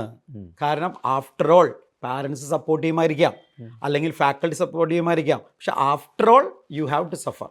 അപ്പൊ നിങ്ങൾ കുട്ടികളെ, ഞാൻ പ്ലസ് ടു കഴിഞ്ഞ് വരുന്ന കുട്ടികൾ കൊച്ചു കുട്ടികളാണ് വരുന്നത്. കാരണം പണ്ട് ഡിഗ്രി കഴിഞ്ഞ് വരുന്നവരും ഇപ്പൊ പ്ലസ് ടു കഴിഞ്ഞവരും ഭയങ്കര വ്യത്യാസമുണ്ട്. ഒരു സ്കൂളിൽ നിന്ന് പ്ലസ് ടുവിലേക്ക് കഴിഞ്ഞിട്ട് വരുമ്പോൾ, ഞാനിപ്പോൾ എൻ്റെ മോൻ്റെ ഇത് കണ്ടോട്ടാ പറയണ കേട്ടോ, അവർക്ക് അത്ര റെസ്പോൺസിബിലിറ്റീസോ അല്ലെങ്കിൽ ലോക വിവരവും ചിലപ്പോൾ ഉണ്ടാവണമെന്നില്ല. എല്ലാവർക്കും എല്ലാ എക്സെപ്ഷൻസ് ഉണ്ടാകാം. പക്ഷെ അപ്പം അത്രയും ഹാർഡ് വർക്ക് ചെയ്യാൻ അവർ തയ്യാറാവണമെന്നില്ല. കാരണം സ്കൂൾ ഫീഡിങ് കഴിഞ്ഞ് സ്കൂളിൽ നിന്ന് സ്പൂൺ ഫീഡിങ് പോലെ എല്ലാം കഴിഞ്ഞ് വരുന്ന കുട്ടികളാണ്. എല്ലാത്തിനും ടീച്ചേഴ്സ് പിന്നാലെ ഉണ്ട്, എക്സാംസ് ഉണ്ട്. ഇതൊക്കെ കഴിഞ്ഞ് വരുമ്പോൾ അവർ അങ്ങനെ എക്സ്പെക്ട് ചെയ്തിലൂടെ വന്നിട്ട് കാര്യമില്ല. ഇപ്പൊ കുറച്ചുകൂടി മാറ്റമുണ്ട്. പണ്ട് എൻ്റെ കാലത്തൊക്കെ നിങ്ങൾക്ക് വേണമെങ്കിൽ പഠിച്ചാൽ മതി എന്നുള്ള സിറ്റുവേഷൻ ആയിരുന്നു. ഇപ്പൊ അങ്ങനെയല്ല. അന്ന് ഇൻസ്റ്റിറ്റ്യൂഷൻസ് കുറവാണ് നമുക്ക്. ഇപ്പൊ ഒരുപാട് ഇൻസ്റ്റിറ്റ്യൂഷൻസ് ഉള്ളത് കൊണ്ട് പഠിക്കാൻ ഒരുപാട് ഓപ്ഷൻസ് ഉണ്ട്. പണ്ട് സി എ എന്ന് പറയുന്നത് സി എയുടെ ആർട്ടിഷിപ്പും എക്സാംസും ഒരുമിച്ചാണ്. അതായത് വൺസ് ഡിഗ്രി കഴിഞ്ഞാൽ നേരെ ആർട്ടിഷിപ്പിന് ജോയിൻ ചെയ്യാം. അവിടെ നിങ്ങൾ സി എ കോച്ചിങ്ങിന് പോവാതിരിക്കുക, അതൊന്നും ഇൻസ്റ്റിറ്റ്യൂട്ടിന് അറിയേണ്ട ആവശ്യമില്ല. അങ്ങനെ ഞാനൊക്കെ അങ്ങനെയാണ് ഡിഗ്രി കഴിഞ്ഞ് നേരെ ജോയിൻ ചെയ്യുന്നത് ആർട്ടിഷിപ്പിനാണ്. അപ്പോൾ അതിൻ്റെ കൂടെയാണ് നമ്മൾ പഠിക്കുന്നത്. അപ്പം അന്ന് കോച്ചിങ് സെൻറ്റേഴ്സ് ഒക്കെ കുറവാണ്. അപ്പം എനിക്കൊരു സാറിൻ്റെ ട്യൂഷൻ ക്ലാസ് പോലത്തെ സ്ഥലത്ത് പോയിട്ടാണ് ഞാൻ പഠിച്ചിട്ടുള്ളത്. അപ്പോൾ നമ്മൾ ഇതിൻ്റെ രണ്ടും കൂടി ഒരുമിച്ച് കൊണ്ടുപോകുമ്പോൾ പഠിക്കാൻ നമുക്ക് സമയം ഒരുപാട് ഉണ്ടാവില്ല. പക്ഷെ ഇപ്പം അങ്ങനെയല്ലല്ലോ. ക്ലാസ് ഫൗണ്ടേഷൻ നല്ല ക്ലാസ്സുകളുണ്ട്, അത് കഴിഞ്ഞ് ഫൗണ്ടേഷൻ പാസ് കഴിഞ്ഞാൽ ഇൻ്റർമീഡിയറ്റ് ക്ലാസ്സുകളുണ്ട്. അത് പാസ്സായി കഴിഞ്ഞിട്ട് നമ്മൾ ആർട്ടിഫിഷ്യൽ ജോയിൻ ചെയ്യുന്നുണ്ടോ. അപ്പോൾ ഒരുപാട് സമയം പഠിക്കാനുണ്ട്. പക്ഷെ അതനുസരിച്ച് അവിടെ പഠിക്കാനുള്ള ലോഡും ഉണ്ട്. അപ്പോൾ നമ്മൾ നന്നായിട്ട് ഡിറ്റർമിൻഡ് ആണെങ്കിൽ, അതായത് ഇത് പഠിക്കണം, ഇത് എൻ്റെ ആവശ്യമാണ് എന്ന് തീരുമാനിച്ച് വരാണെങ്കിൽ, നല്ലൊരു ആവറേജ് മാർക്കുള്ള സ്റ്റുഡൻറ്റും ഹാർഡ് വർക്ക് ചെയ്യാൻ തയ്യാറാണെങ്കിൽ, ഡിറ്റർമിൻഡ് ആയിട്ട് നന്നായിട്ട് പഠിക്കാൻ തയ്യാറാണെന്ന് വെച്ച് കഴിഞ്ഞാൽ ഇത് ഈസി ആയിട്ട് പാസ്സായി വരും. ഞാൻ ഗ്യാരണ്ടിയാണ് അതിന്. കാരണം 25 വർഷമായിട്ട് ഇപ്പം ഞാൻ എടുക്കുന്നതുകൊണ്ട് ഇപ്പോൾ പല ക്ലാസ്സിലും കയറി ചെല്ലുമ്പോൾ അവർ പറയും, സാറ് ക്ലാസ് തുടങ്ങുന്ന സമയത്ത് ഞങ്ങൾ ജനിച്ചിട്ട് പോലും ഉണ്ടാവില്ല. അങ്ങനത്തെ ബാച്ച് ഇപ്പം എനിക്കുണ്ട്. തീർച്ചയായിട്ടും. അങ്ങനെ 25 ഇയേഴ്സിനൊക്കെ കുറവുള്ള കുട്ടികൾ ഇപ്പോൾ ഫൈനൽ ക്ലാസ്സിലൊക്കെ ഉണ്ടാവില്ല. അപ്പോൾ നന്നായിട്ട് ഹാർഡ് വർക്ക് ചെയ്യണം. Hard work in the sense, സാറേ എന്താ ഹാർഡ് വർക്ക്? 24 hours പഠിക്കലാണോ? ഒരിക്കലും ഞാൻ പറയില്ല. നമുക്ക് എല്ലാ എൻ്റർടൈൻമെൻറ്റും വേണം, ഓക്കെ. പക്ഷെ എല്ലാത്തിനും ഒരു പരിധി ഉണ്ടായിരിക്കണം. ഫസ്റ്റ് മെനു സി എ, ബാക്കിയൊക്കെ ഡിഷസ് ആക്കി എടുക്കാം. അങ്ങനെ ഞാൻ പറയാറ്. ചിലത് ഈ സി എ ഡിഷ് ആക്കിയിട്ടും ബാക്കി മെയിൻ ആക്കി എടുത്തിട്ട് കാര്യമില്ല. നിങ്ങൾ സി എ മെയിൻ ആണ് നിങ്ങളുടെ. ബാക്കിയുള്ള ഇപ്പൊ സിനിമയ്ക്ക് പോക്ക്, TV കാണല്, സോഷ്യൽ മീഡിയ, ഫ്രണ്ട്സ് കറക്കാം, ഇതൊക്കെ വേണം. ഇപ്പൊ ഞാനിവിടെ ക്ലാസ്സിൽ വരുമ്പോൾ കുട്ടികളുടെ കൂടെ ഒക്കെ കറങ്ങാൻ പോകുന്നില്ല, അതൊക്കെ വേണം. പക്ഷെ നമ്മൾ ആലോചിക്കുക, നമ്മൾ മെയിൻ എന്താണ്, നമ്മുടെ ആവശ്യം എന്താണ്? സി എ എന്നുള്ളതാണ് നമ്മുടെ ആവശ്യം, അല്ലെങ്കിൽ CMA ആണ്, CS ആണ്. ഞാൻ CS കുറച്ച് കാലം ക്ലാസ് എടുത്തിട്ടുള്ളൂ. CMA ആണ് ഞാൻ മെയിൻ ആയിട്ട് എടുക്കുന്നത്. പിന്നെ ഞാൻ CA ആയതുകൊണ്ട് CA മേഖലയെ പറ്റി കുറച്ച് കൂടുതൽ പറയുന്നത്, കാരണം എക്സ്പീരിയൻസ് പ്രാക്ടീസ് എനിക്ക് അതിലായതുകൊണ്ട്. കുട്ടികളുടെ അടുത്ത് പറയുന്നത് ഹാർഡ് വർക്ക് ചെയ്യാൻ തയ്യാറാവണം നിങ്ങൾ. എന്ന് വെച്ച് കഴിഞ്ഞാൽ 24 hours പഠിക്കാന്നല്ല, ഒരു സെൽഫ് ഡിറ്റർമിൻഡ് ആയിരിക്കണം. നമ്മുടെ ബാക്കിൽ നിന്ന് ആരും തള്ളാനുണ്ടാവില്ല എന്ന് വിചാരിക്കുക. തള്ളാൻ ഫാക്കൽറ്റീസ് ഉണ്ടാവും, കോച്ചിങ് സെന്റേഴ്സ് ഒക്കെ ഉണ്ട്, അതൊക്കെ ഉള്ള കാര്യം. പക്ഷെ നമ്മൾ ആരും ഇല്ല. നമ്മൾ തള്ളാൻ നമ്മൾ മാത്രമേ ഉള്ളൂ. പാസ് ആവേണ്ടത് നമ്മുടെ ആവശ്യമാണ്, അല്ലേ? ഇപ്പോൾ നോക്കാൻ വെച്ചാൽ സപ്പോസ് ഇപ്പം നമുക്ക് പറയാം, ഡിഗ്രിക്ക് പോയി കഴിഞ്ഞാൽ വലിയ ബുദ്ധിമുട്ടൊന്നും ഇല്ലാതെ ഡിഗ്രി പാസ്സാവാൻ പറ്റും. ഇപ്പോൾ ഒരു BCom ആയാലും BA ആയാലും അത് നമുക്കൊരു ഡിഗ്രി 3 കൊല്ലം കണ്ടിന്യൂസ് ആയിട്ട് പഠിക്കേണ്ട ആവശ്യമൊന്നുമില്ല. ആ എക്സാം സമയത്ത് നന്നായിട്ട് ഹാർഡ് വർക്ക് ചെയ്യാൻ തയ്യാറാണെങ്കിൽ നല്ല മാർക്കോടെ പാസ്സായിരും. പക്ഷെ ഒരു ജോലി ഓപ്പർച്യൂണിറ്റി വരുമ്പോൾ അവിടെ ബുദ്ധിമുട്ടാണ്. അപ്പം നിങ്ങൾ അവിടെ സ്ട്രഗിൾ ചെയ്യേണ്ടി വരും. അതായത് പഠിക്കുന്ന സമയത്ത് നല്ല പ്രായത്തിൽ നിങ്ങൾ സ്ട്രഗിൾ ചെയ്തിട്ടില്ല, പക്ഷേ ഫാമിലി ബാക്ക്ഗ്രൗണ്ടിൽ കിടക്കുമ്പോൾ അല്ലെങ്കിൽ റെസ്പോൺസിബിലിറ്റി എടുക്കുന്ന സമയത്ത് സ്ട്രഗിൾ ചെയ്യാൻ പോവാണ്. അതിനേക്കാളും നല്ലത് പഠിക്കുന്ന സമയത്ത് നല്ല യങ് ഏജ് ആണ്, യങ് ബ്ലഡ് ആണ്. ആ സമയത്ത് കുറച്ച് സ്ട്രഗിൾ ചെയ്താലും അല്ലേ, ഭാവി നിങ്ങളുടെ സേഫായി. ആ സമയത്ത് സ്ട്രഗിൾ ചെയ്യേണ്ടി വരില്ല. അപ്പോൾ പഠിക്കുന്ന സമയത്ത് സ്ട്രഗിൾ ചെയ്യാൻ തയ്യാറുള്ള, ഡിറ്റർമിൻഡ് ആയിട്ട് പഠിക്കാൻ തയ്യാറുള്ളവർ വന്നു കഴിഞ്ഞാൽ പാസ്റ്റ് +2 വരെ എന്തായിരുന്നുള്ളതിന് ഒരു ഇമ്പോർട്ടൻസും ഇല്ല. ഇതിൽ വന്നാൽ എന്ത് ചെയ്യണം, അതാണ് ഇമ്പോർട്ടൻറ്റ്. ഓക്കെ സർ, അങ്ങനെയാണെങ്കിൽ ഞാൻ നേരിട്ട് ഇത് എൻ്റെ ഒരു ഔട്ട്പുട്ട് സൈഡിലേക്കും കൂടെ പോവാണ്. സാർ ഇന്ന് രണ്ടും ഒരുപോലെ കേൾക്കാൻ ആഗ്രഹിക്കുന്നുണ്ട്, ഇഷ്ടം തോന്നുന്നുണ്ട്. അതായത് CA-കാരനാവുക എന്ന് പറയുന്ന ഒരു കുട്ടിയുടെ സ്വപ്നം ഉണ്ടല്ലോ, അതിൻ്റെ ഔട്ട്പുട്ട് ഒരു CA ആയാൽ എന്തൊക്കെ ജോബ് റോൾസുകളിലെത്താം? ഒരു CMA ആകുമ്പോൾ അവരുടെ ജോബ് റോളിന് ഒരു സ്വപ്നം, ഇപ്പോഴത്തെ കുട്ടികളുടെ സ്വപ്നം കാണുന്നത് ഗൂഗിളിൽ ചെയ്യുന്ന CEO, CFO ഇങ്ങനെയുള്ള ടേം ഉണ്ടല്ലോ. ഈ അക്ഷരങ്ങളെ സ്വപ്നം കണ്ടിട്ട് CA ചെയ്യുന്നവരുണ്ടാവും. എന്താണ് ശരിക്കും ജോബ് റോൾസ് CA-കാരുടെ? ഇപ്പൊ CA നേരത്തെ പറഞ്ഞത് CA കഴിഞ്ഞു കഴിഞ്ഞാൽ നമുക്ക് 2 ബ്രാഞ്ച് ആക്കി തിരിക്കാൻ വേണമെങ്കിൽ, ഒന്ന് പ്രാക്ടീസ്, റൈറ്റ്, പിന്നെ എംപ്ലോയ്മെന്റ്. ഓക്കെ, പ്രാക്ടീസ് ആണെന്ന് വെച്ച് കഴിഞ്ഞാൽ ഇപ്പൊ ഞാൻ നേരത്തെ പറഞ്ഞ ഒരു കമ്പനിയുടെ അല്ലെങ്കിൽ ഒരു ബിസിനസ് കൺസേൺ ഉണ്ട്. ഇപ്പൊ ബിസിനസ് ഇല്ലാത്തൊറ്റ എള്ളു നമുക്കില്ല, ബിസിനസ്സാണ് എല്ലായിടത്തും. ബിസിനസ് ചെറുതോ വലുതോ, കോർപ്പറേറ്റോ നോൺ കോർപ്പറേറ്റോ, പാർട്ട്ണർഷിപ്പോ എന്തായിക്കോട്ടെ, one of the point of time അവർക്കൊരു CA-കാരുടെ ഹെൽപ്പ് ആവശ്യമാണ്. പിടികിട്ടിയോ? ഇപ്പൊ നമ്മുടെ ഗവൺമെന്റ് ഒരു ടാക്സ് ഓഡിറ്റ് എന്ന് പറഞ്ഞ പരിപാടിയുണ്ട്. ഇൻകം ടാക്സ് ആക്ട് പ്രകാരം 44AB പ്രകാരം ഇത്ര ലിമിറ്റിനേക്കാൾ ടേൺ ഓവർ കൂടി കഴിഞ്ഞാൽ it must be audited by chartered accountant. അപ്പൊ അവിടെ നിർബന്ധമാണ്. ഇപ്പൊ ബിസിനസ് 1 കോടി ടേൺ ഓവർ എന്നൊന്നും അല്ലെങ്കിൽ 2 കോടി ടേൺ ഓവർ ഒന്നും അത്ര വലിയൊരു എമൗണ്ട് അല്ല. അപ്പൊ ഒരുവിധം എല്ലാ കൺസേൺസും ഈ പരിധിയിലേക്ക് കയറി വരാണ്. ഇപ്പൊ നമ്മുടെ കുറച്ച് കഴിഞ്ഞ മാസം ജൂണില് ICAയുടെ പ്രസിഡന്റിന്റെ ഒരു സ്പീച്ച് ഉണ്ടായിരുന്നു. അതില് ഭാവി നമ്മൾ ഒന്ന് എസ്റ്റിമേറ്റ് ചെയ്യുമ്പോൾ അതെ 2050 ആകുമ്പോഴേക്കും അറൌണ്ട് 40 to 50 ന്യൂ ചാർട്ടർ അക്കൗണ്ട്സിനെ ഇന്ത്യയിൽ ആവശ്യമുള്ളതാണ്. അപ്പോൾ അതിന്റെ ഓപ്പർച്യൂണിറ്റീസ് നമുക്ക് അൺഇമാജിനബിൾ ആണ് ആക്ച്വലി പറഞ്ഞു കഴിഞ്ഞാൽ. അപ്പോൾ 2050 ആകുമ്പോഴേക്കും ദാറ്റ് ഈസ് 50 ലക്ഷം അല്ലെങ്കിൽ ഒരു 40-45 ലക്ഷം ചാർട്ടർ അക്കൗണ്ട്സിന് വേണം എന്നുണ്ടെങ്കിൽ അത്രയും സപ്ലൈ നമ്മുടെ ഉണ്ടാവില്ല. അപ്പൊ അവരുടെ പവറും ആ മണിയും അല്ലെങ്കിൽ അവർക്ക് കിട്ടാമെന്നോ റെമ്യൂണറേഷനും ഒന്ന് ആലോചിക്കുക. കാരണം ഏതു സാധനത്തിന്റെയും വില നിശ്ചയിക്കേണ്ടത് ഡിമാൻഡ് ആൻഡ് സപ്ലൈ ആണ്. അപ്പോൾ നമ്മൾ മാർക്കറ്റിൽ നമുക്കറിയാവുന്ന കാര്യമാണ്, ഡിമാൻഡ് കൂടാണെങ്കിൽ സപ്ലൈ കുറയാണെങ്കിൽ ഓട്ടോമാറ്റിക്കായിട്ട് അവരുടെ പവർ കൂടും, മണി വാല്യൂ കൂടും. ആഫ്റ്റർ ഓൾ പൈസക്കാണല്ലോ നമ്മൾ സാലറിക്കാണല്ലോ ഇതൊക്കെ ചെയ്യുന്നത്. അപ്പോൾ 2050 ആകുമ്പോഴേക്കും ഒരുപാട് ഓപ്പർച്യൂണിറ്റീസ് കയറി വരുന്നുണ്ട്. സോ അത് AI ആണെങ്കിലും മറ്റേ എല്ലാത്തിലും ഒരുപാട് ഓപ്പർച്യൂണിറ്റീസ് വരുന്നുണ്ട്. ഇപ്പൊ ഇൻസ്റ്റിറ്റ്യൂട്ട് AI-യുടെ കോഴ്സൊക്കെ CA-കാർക്ക് കൊടുക്കുന്നുണ്ട്. എനിക്ക് പോകാൻ പറ്റിയിട്ടില്ല, കാരണം നമ്മൾ ക്ലാസ്സിന്റെ ഭാഗമായിട്ട് നടക്കുന്നതുകൊണ്ട് ആ കോഴ്സിലേക്ക് പോകാൻ പറ്റില്ല. പക്ഷെ ഭാവിയിലേക്ക് വേണ്ട എല്ലാ കാര്യങ്ങളും ഇൻസ്റ്റിറ്റ്യൂട്ട് സമയാസമയം കൊടുക്കുന്നുണ്ട്. അപ്പൊ ഇത്രയും ഡിമാൻഡ് വരുമ്പോൾ ചാർട്ടർ അക്കൗണ്ട്സിന് ആവശ്യമാണ്. ഇപ്പൊ ഏത് പ്രാക്ടീസ് എന്ന് വെച്ച് കഴിഞ്ഞാൽ ഓഡിറ്റ് മാത്രമല്ല, കൺസൾട്ടൻസി കൊടുക്കാം, അല്ലെങ്കിൽ കമ്പനി ഫോർമേഷൻ. നമുക്ക് ഏത് ഏരിയയിലും ബിസിനസ്സിൻ്റെതായിട്ടുള്ള ഏത് ഏരിയാസിലും നല്ല സർവീസ് കൊടുക്കുകയാണെന്ന് വെച്ച് കഴിഞ്ഞാൽ നമുക്ക് ഒരുപാട് ക്ലയൻസിന് കിട്ടും. നല്ല സർവീസ് കൊടുത്താൽ മതി. പക്ഷെ നല്ല സർവീസ് കൊടുക്കണമെങ്കിൽ നമുക്ക് നല്ല അക്കാഡമിക് ആയിട്ടുള്ള പവർ വേണം, അല്ലെങ്കിൽ അറിവ് വേണം. അത് ഓട്ടോമാറ്റിക്കായിട്ട് CA പഠിച്ചു വരുമ്പോൾ ഫൈല് കഴിഞ്ഞ കുട്ടിക്ക് അക്കാഡമിക് പവർ ഉണ്ടായിരിക്കും എന്തായാലും. കാരണം അത്രയും പഠിക്കാത്ത ഒരാൾക്ക് CA പാസ്സാവാൻ പറ്റില്ല. ചുളിവിലൊന്നും CA പോയി പാസ്സാവാൻ പറ്റില്ല. നല്ല ഹാർഡ് വർക്ക് ചെയ്ത് നല്ലോണം പഠിച്ച ആൾക്ക് മാത്രമേ. പക്ഷെ ആ പഠിക്കുന്നത് എപ്പോഴും പാഷനാക്കി എടുക്കാം, അല്ലെങ്കിൽ ഭയങ്കര ബോറിംഗ് ആയിരിക്കും. കഷ്ടപ്പെട്ട് പഠിച്ചു കഴിഞ്ഞാൽ പിന്നെ ഭാവി നമുക്ക് കഷ്ടപ്പെടേണ്ടി വരും. സാർ പറഞ്ഞൊന്ന് പ്രാക്ടീസിങ് ആണ്. പ്രാക്ടീസ്. എന്നിട്ട് ചോദ്യത്തിന് മറ്റൊരു സൈഡിലേക്ക്, ഇപ്പോൾ ഒരു ഫേമിലെ ഒരു ജോബ് റോളിലേക്ക് നോക്കുകയാണെങ്കിൽ ഞാനൊരു ക്യൂരിയോസിറ്റി അതിലേക്ക് ഒളിപ്പിച്ച് വെച്ചുകൊണ്ട് തന്നെ ചോദിക്കുകയാണ്. CMA-കാരന് കുറേയും കൂടെ കമ്പനി ഓപ്പർച്യൂണിറ്റീസ് വരുന്നു എന്ന് ഞാനൊരു ഡിബേറ്റ് ഇടുന്നു. അതുപോലെ CA-കാരൻ്റെ ഒരു ജോബ് റോള് കുറേയും കൂടെ അവർ പ്രാക്ടീസിങ്ങിലേക്ക് പോകുന്നു. ഇത് ഇവിടെ ഒരു ധാരണ, മിഥ്യാധാരണയാണ് അങ്ങനെ എടുക്കുന്നുണ്ട്. അത് ശരിയാണോ? അതായത് സാറിന്റെ ഒരു കാര്യം ചോദിക്കണല്ലോ, സാറിന് ഈ കണ്ണാണോ നല്ലത്? അങ്ങനെ നമുക്ക് പറയാൻ പറ്റില്ലല്ലോ.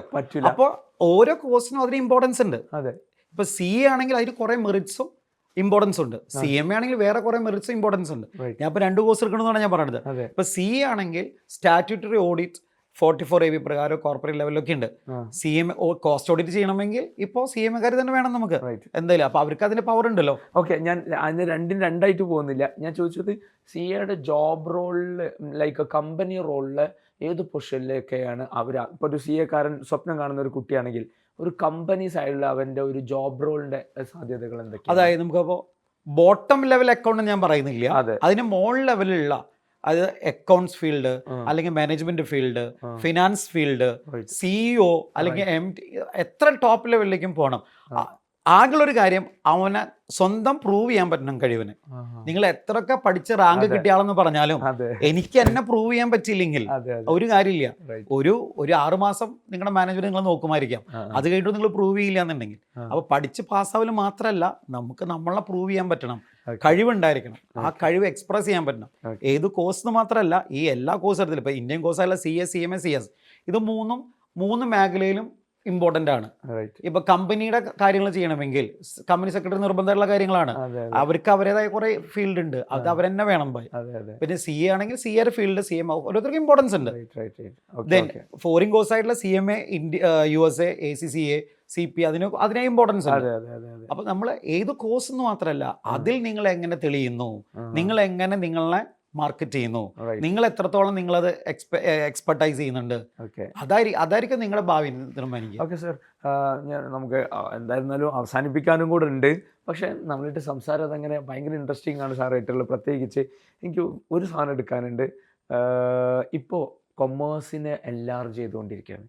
കൊമേഴ്സിൻ്റെ ഗ്ലോബൽ സാധ്യതകൾ ഒന്നാമത് ഈ ഇങ്ങനെയുള്ള ഒരു ടെക്നോളജിക്കൽ എറയിൽ ലൈക്ക് ഇതിനൊരു ഡിസ്റ്റൻസ് മോഡും കൂടെ ഉണ്ടല്ലോ, എവിടെ ഇരുന്നും പഠിക്കാൻ പറ്റുന്നുണ്ട്, സെൽഫ് പേസ് സ്റ്റഡീസിനൊക്കെ പറ്റുന്നുണ്ട്. ഇങ്ങനെയുള്ള സമയത്ത് കേരളത്തിൽ അടുത്തിടെയായി വരുന്നൊരു മാറ്റമാണ് 10ാം ക്ലാസ് കഴിഞ്ഞത് മുതൽ CA, CMAയിലേക്കൊക്കെ ടേൺ ചെയ്യുന്ന കുട്ടികൾ. എങ്ങനെ ഇത്തരം നേരത്തെ സാറ് പറഞ്ഞ സമയത്ത് ഡിഗ്രി കഴിഞ്ഞിട്ടും അതിന് അറിവുണ്ടായിരുന്നില്ല. ഇല്ല, 10 കഴിയുമ്പോഴേക്ക് 8, 9 ഇപ്പോൾ കുട്ടിക്ക് CA കിട്ടുന്നു കൂടുതൽ. അതായത് ഇപ്പോൾ ഞാൻ പറഞ്ഞില്ല, അന്നത്തെ കാലത്ത് നമുക്ക് സോഷ്യൽ മീഡിയ ഇങ്ങനത്തെ പരിപാടികളൊന്നുമില്ല, പാരൻസും അത്ര അറിവുള്ളവരാണെന്നില്ല. പക്ഷെ ഇപ്പോഴത്തെ പാരൻസും ഈ ഫീൽഡിലുള്ളവരാണ്.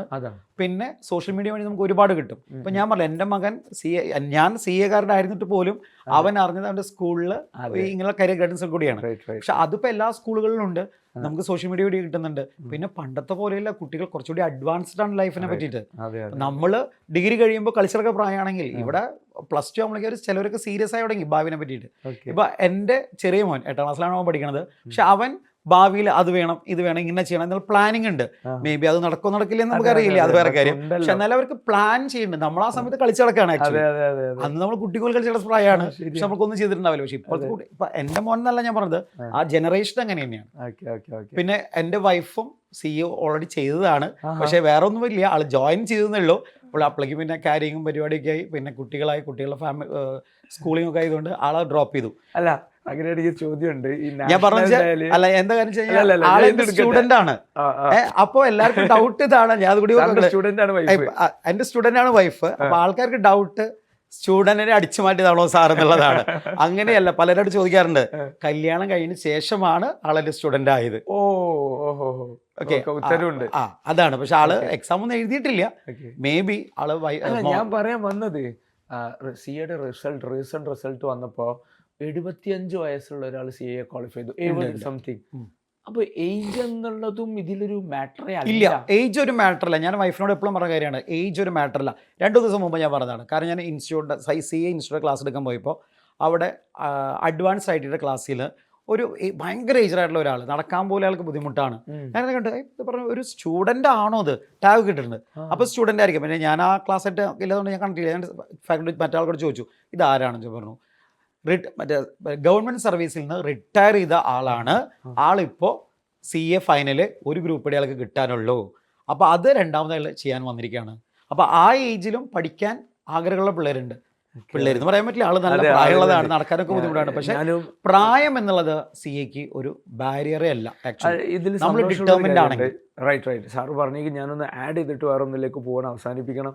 നമ്മളിവിടെ മലപ്പുറത്ത് ഹയർ സെക്കൻഡറി സ്കൂളിൽ നിന്ന് റിട്ടയർ ചെയ്ത അക്കൗണ്ട്സ് അധ്യാപകർ ഇന്ന് CMAയുടെ ഇന്ററും ഫൈനലൊക്കെ ചെയ്യാൻ ആഗ്രഹിക്കുന്നു, അവരിതിലേക്ക് വരുന്നു എന്നുള്ളത് നമുക്ക് ഭയങ്കര ആ പ്രൊഫഷന്റെ ഇമ്പോർട്ടൻസ് ആണത്.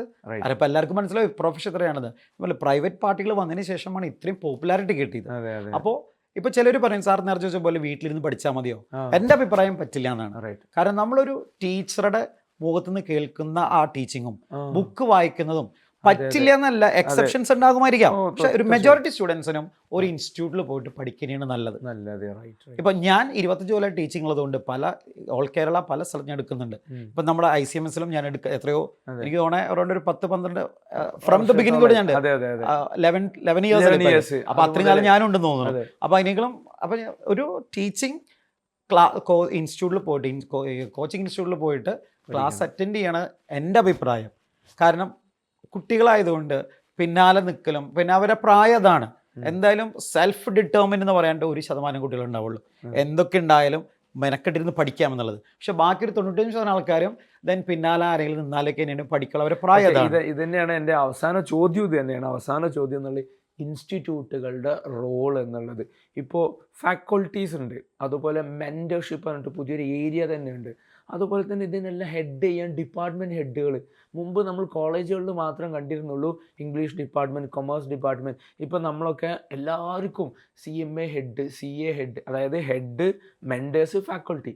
എന്താണ് ഇൻസ്റ്റിറ്റ്യൂട്ടുകളുടെ ഇങ്ങനെയുള്ളൊരു മാറ്റം എങ്ങനെ? അതായത് ഇപ്പോൾ ഞാൻ പറഞ്ഞ കുട്ടികൾ ആ +2 കഴിഞ്ഞ് വരുന്ന കുട്ടികളാണ് ഇപ്പോൾ കൂടുതൽ നമുക്കുള്ളത്. പണ്ട് ഡിഗ്രി കഴിഞ്ഞ് വരുന്നവരാണ്. ഡിഗ്രി കഴിഞ്ഞ് വരുമ്പോൾ നോർമലി നമ്മൾ പറയാം കുറച്ചുകൂടി മെച്യൂർഡ് ആണെന്നാണ് പറയുക. കാരണം 3 കൊല്ലം കോളേജിൽ തല്ലി തകർച്ച് പഠിച്ച് വരുമ്പോൾ കുറച്ചുകൂടി മെച്യൂരിറ്റിയും വരും. പക്ഷെ അവർ പഠിക്കാനുള്ള സൈഡ് കുറച്ച് താഴ്ത്തേക്ക് പോവുക. ഞാൻ ജനറലൈസ് ചെയ്യല്ല കേട്ടോ. നോർമലി ഡിഗ്രി കഴിഞ്ഞ് വരുമ്പോൾ എല്ലാവരും അങ്ങനെ ആവണമെന്നില്ല. പക്ഷെ നോർമലി 3 കൊല്ലം കോളേജ് ലൈഫിൽ ഉഴപ്പുന്നവരുണ്ട്, കളിക്കുന്നവരുണ്ട്, രാഷ്ട്രീയമുണ്ട്. അത് കഴിഞ്ഞ് വരുമ്പോൾ പഠിക്കാനുള്ള സീരിയസ്നെസ് കുറച്ച് ലോ ആവാണ് ചെയ്യുന്നത്. ഈ +2 കഴിഞ്ഞ് വരുന്നവർ അങ്ങനെയല്ല. ഫ്രഷ് +2 ക്ലാസ്സിൽ നിന്ന് നേരെ വരുന്നത് ഇതിലേക്ക് വരുമ്പോൾ ആ സീരിയസ്നെസ് അവർക്ക് ഉണ്ടായിരിക്കും. പക്ഷെ അവർ സ്പൂൺ ഫീഡിംഗ് ആയിട്ട് വരുന്ന കുറേ പേരുണ്ട് അതിൽ. അപ്പോൾ അവർക്ക് പിന്നാലെ നിൽക്കണമെങ്കിൽ ദെൻ റിസൾട്ട് കിട്ടണമെങ്കിൽ ആരെങ്കിലും അടുത്തുണ്ടായിരിക്കണം. അടുത്തുണ്ട്. ഇപ്പോൾ എൻ്റെ വീട്ടിൽ മക്കൾക്ക് പഠിക്കണമെങ്കിൽ എൻ്റെ വൈഫ് കൂടെ ഉണ്ടാവണം, അല്ലെങ്കിൽ അവർക്ക് പഠിക്കാൻ പറ്റില്ല. അപ്പോൾ അതേപോലെ ഇങ്ങനെ വരുന്ന കുട്ടികളുണ്ടായിരിക്കും. ആ കുട്ടികൾക്ക് എപ്പോഴും ഒരു മെൻറ്ററിങ് നല്ലത് തന്നെയാണെന്ന് ഞാൻ പറയുള്ളൂ. പക്ഷേ ആഫ്റ്റർ ഓൾ എത്ര മെൻറ്ററിങ്ങും ഫാക്കൽറ്റീസും ആരുണ്ടായാലും പഠിക്കേണ്ടത് നിങ്ങളുടെ ഉത്തരവാദിത്തമാണ്. അതിപ്പോൾ നമുക്ക് ഇതുവരെ കുട്ടികൾ ഇപ്പോൾ ഏറ്റവും കൊച്ചു കുട്ടിയാണെങ്കിൽ പോലും നമ്മൾ ഇവിടെ വരെ എത്തിച്ചു കൊടുക്കുള്ളൂ.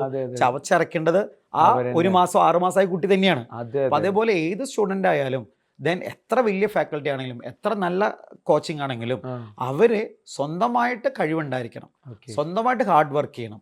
അതിൻ്റെ കൂടെ മെൻറ്ററിങ്ങും നല്ല നല്ല ഫാക്കൽറ്റീസും ദെൻ ഡെയിലി ടെസ്റ്റ് സീരീസും അതിലേക്ക് നല്ല ബാക്കിയുള്ള എന്തും കിട്ടണമെങ്കിൽ അതൊരു ആഡഡ് അഡ്വാൻറ്റേജ് ആയിരിക്കും.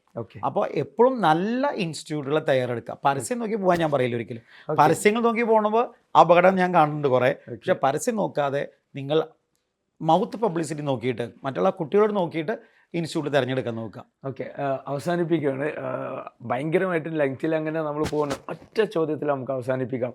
സാറിൻ്റെ കേരളത്തിലെ മുഴുവൻ CA CMA വിദ്യാർത്ഥികളും കാണുന്നത് പൂക്കളുള്ള ഷർട്ടിട്ട ബൈജു സാറ്, പുള്ളിക്കുപ്പായം ഇടുന്ന ബൈജു സാറ്. എന്താണ് ബൈജു സാറിൻ്റെ എല്ലാ ദിവസവും രാവിലത്തെ കോസ്റ്റ്യൂം? ഇതെങ്ങനെ പ്രിപ്പയർ ചെയ്യുന്നതാണ്? എന്തിൻ്റെ അടിസ്ഥാനത്തിൽ ഇത്ര ഹാപ്പി ആയിട്ട് വരുന്നത്? അതായത് നമ്മൾ പറഞ്ഞു, ഞാൻ ഇപ്പോൾ 25 വർഷമായിട്ടും കുട്ടികളുടെ കൂടെ തന്നെയാണ്. ഇപ്പോൾ ഈ ഒരു കോംപ്ലിമെൻറ്റ് എൻ്റെ ഓഫീസിൽ എൻ്റെ പാർട്ട്നേഴ്സും പറയാറുണ്ട്. പാർട്ട്നേഴ്സിൻ്റെ ഭാര്യമാർ പറയുന്നുണ്ട്, നോക്കൂ നിങ്ങളേക്കാൾ എത്രയോ പ്രായമാണ് സാറ് ഇപ്പോഴും നടക്കുന്നത് ഇങ്ങനത്തെ ഷർട്ട് ഇട്ടിട്ടാണ്, നിങ്ങളിപ്പോഴും അങ്ങനെയാണ്. അപ്പോൾ പാർട്ട്നേഴ്സ് പറയും സാറിന് എപ്പോഴും സാറ് കുട്ടികളുടെ കൂടെ ആയതുകൊണ്ടായിരിക്കാം, മേ ബി ഞാനും കുട്ടികളുടെ കൂടെ ആയതുകൊണ്ടായിരിക്കും ഇങ്ങനെ. പിന്നെ ഞാൻ പണ്ട് ഫോമലായിരുന്നു, ഭയങ്കര ഫോമലായിരുന്നു. ഫുൾ സ്ലീവ് ഇടാതെ ഞാൻ പുറത്തിറങ്ങില്ല, ഏത് ക്ലാസ്സിലേക്ക് പോകണേ അങ്ങനെയായിരുന്നു. പക്ഷെ ഒരിക്കൽ ഞാൻ ഇങ്ങനെ ഒരു പ്രിന്റഡ് ഷർട്ട് ഇട്ട് വന്നപ്പോൾ നമ്മുടെ ഇവിടുത്തെ പിള്ളേർ ഇവിടെ ICMSലെ ഫൈനലിസ്റ്റ് പറഞ്ഞു, സാറേ ഇത് നല്ല ഭംഗിയുണ്ട്, ഞങ്ങൾ ഇങ്ങനത്തെ സാറിനെയാണ് ആഗ്രഹിക്കുന്നത്, ഞങ്ങളുടെ കൂടെ നടക്കാനായിട്ട് ഇങ്ങനെയാണ് അടിപൊളി എന്ന് പറഞ്ഞു. അന്ന് മുതലാണ് ഞാൻ പിന്നെ അധികവും പ്രിന്റിലേക്ക്. കാരണം നമ്മൾ കുട്ടികളുടെ ആഫ്റ്റർ നമ്മൾ അവരിൽ ഒരാളാവണമല്ലോ, എന്നാൽ അവർക്കത് നമ്മൾ എടുക്കുന്ന സബ്ജക്ട് അവർക്കൊന്ന് ഇഷ്ടമാവണമെങ്കിൽ നമ്മൾ ഇഷ്ടമാവണല്ലോ അവർക്ക്. അതിനുവേണ്ടി ഷർട്ട് പോലും അവരെ കൺവിൻസിങ് ആക്കുകയാണ്. അങ്ങനെയാണ് ശരിക്കും തുടക്കം. പക്ഷെ എനിക്കും തോന്നി ഞാനപ്പോൾ കുറച്ചും കൂടി നമ്മൾ യങ് ആയിട്ട് ഫീൽ ചെയ്യുന്നുണ്ട്, കുട്ടികളോട് നമുക്ക് മിങ്കിൾ ചെയ്യാൻ പറ്റും. അപ്പൊ ഈ ICMS ആണ് ശരിക്കും പറയുകയാണെന്ന് വെച്ചാൽ ICMSലെ ഫൈനൽ ബാച്ച്, അവരാണ് ശരിക്കും എന്നെ ആ ട്രെൻഡിലേക്ക് എത്തിച്ചത്, ആക്ച്വലി കൊണ്ടുവന്നത്. ഞാൻ അങ്ങനെ ഒരു ട്രെൻഡ്, അങ്ങനെ ഒരു ഡ്രസ്സ് വന്നതിന് ശേഷം അവർ പറഞ്ഞു സാറേ നന്നായിട്ടുണ്ട്, ഇത് കണ്ടിന്യൂ ചെയ്യാൻ പറഞ്ഞപ്പോൾ അങ്ങനെയാണ്. പിന്നെ പക്ഷെ ഒരു കാര്യമുണ്ട്, പക്ഷെ അതൊരു ഐഡന്റിറ്റി ആണ് ആക്ച്വലി. ഇപ്പോൾ എവിടെ എടുത്ത് പോയാലും പ്രിന്റ് പൂക്കളിട്ട ഷർട്ട്, പലരും സാധനം പറയും ആ പൂക്കളിട്ട ഷർട്ട് വരുന്ന ഫാക്കൽറ്റി ആളാണിത് പറയാറ്, അങ്ങനെ പറയാറുണ്ട്. അത് നല്ലതോ ചീത്തയോ എനിക്കറിയില്ല. താങ്കൾക്ക് വൈഫിന് റോൾ ഉണ്ടോ? ഉണ്ട്, കുറെ ഉണ്ട്. കാരണം സാറിന് അറിയാലോ ഞങ്ങൾ ഏകദേശമൊക്കെ ഡ്രസ്സൊക്കെ ഒരേ മാച്ചിങ്ങിലൊക്കെ പോവാറുണ്ട്. അപ്പൊ ഡ്രസ്സിൽ ഞങ്ങൾ രണ്ടാളും കൺസേൺഡ് തന്നെയാണ് ആക്ച്വലി ഡ്രസ്സ്. പക്ഷെ എനിക്കൊരു ഇഷ്ടമുള്ള കാര്യം ഞങ്ങൾ എല്ലാവർക്കും ഒരേപോലെ ഡ്രസ്സ് എടുക്കണം, ഒരേ കളർ വേണം. റിങ് ഇന്നത്തെ റിങ് ഇതുപോലെയാണല്ലോ എല്ലാ ദിവസവും റിങ്. അല്ല, ഇതൊക്കെ നമ്മുടെ ഫാക്കൽറ്റീസിന്റെ ഇടയിലുള്ള സംസാര വിഷയം തന്നെയാണ്. ഇപ്പൊ എല്ലാ സാറുമാര് പറയും സാറിന്റെ റിങ്സിന്റെ കാര്യങ്ങൾ, ഇതിൽ പറയുമ്പോൾ സാറ് അതെടുത്ത് ഇങ്ങ് തരും, ഇതെടുത്ത് തരും. അത് ഒരു രസം അത്രേ ഉള്ളൂ. നമുക്കൊരു ചെറിയ ജീവിതമല്ലേ ഉള്ളൂ. അപ്പോൾ നമ്മൾ ഭയങ്കര ഫോമൽ ആയി കഴിഞ്ഞാൽ എൻ്റെ അഭിപ്രായം പറഞ്ഞത് ഭയങ്കര ഫോമൽ ആവേണ്ടടുത്ത് നമ്മളിപ്പോൾ വലിയ ക്ലൈന്റ് മീറ്റിങ്ങോ അങ്ങനെ ഫോമൽ ആവേണ്ടടുത്തൊക്കെ നമ്മൾ ഫോമലായിട്ട് പോകും. അല്ലാതെ ഇപ്പോൾ വരുമ്പോൾ കുട്ടികളുടെ അടുത്ത് വരുമ്പോൾ ഭയങ്കര ഫോമലായിട്ട് വന്ന് മസിൽ പിടിച്ച് നിന്നിട്ട് ക്ലാസ് എടുക്കണതിനോട് എനിക്ക് വലിയ താല്പര്യമില്ല. അത് മോശം ഞാൻ പറയുന്നില്ല, പക്ഷെ ഞാൻ ഇങ്ങനെയാണ് കംഫർട്ട്. എനിക്കപ്പോൾ അവരിൽ ഇറങ്ങിച്ചാൽ അവരായിട്ട് ഒരു ഇതിലാവാൻ പറ്റും. പിന്നെ എൻ്റെ വൈഫിനും അത് പ്രശ്നമല്ല, കാരണം ആളും ഇതിനെ സപ്പോർട്ടിങ് ആണ്. ഡ്രസ്സിങ്ങിലൊക്കെ ഇങ്ങനെ പോകണം അങ്ങനെ പോകണം അങ്ങനെ ആൾ പറയാറില്ല. ആൾക്ക് നമുക്ക് കംഫർട്ട് ഏതാണോ അത്. അപ്പം മക്കളും ഇതൊക്കെ കണ്ടിട്ട് അവരും അങ്ങനെ ആവാൻ മേ ബി ചാൻസ് ഉണ്ട്. ഓക്കെ സർ, അപ്പോൾ ആ 25 കടന്ന് അതങ്ങനെ 27, 28, 30, 40, 50 ആവട്ടെ എന്ന് ആശംസിക്കുന്നു. ഇതുവരെ ഈ അനുഭവങ്ങളൊക്കെ നമ്മുടെ ICMSന്റെ എക്സ്പേർട്ട് ടോക്കിൽ വിശദീകരിക്കാൻ താങ്കൾ കാണിച്ച ഒരു ലാളിത്യം ഉണ്ടല്ലോ, എളിമ ഉണ്ടല്ലോ, ഇതിനെല്ലാം അങ്ങോട്ടുള്ള താങ്ക് യു പറയുന്നു. Thank you sir for joining. Thank you.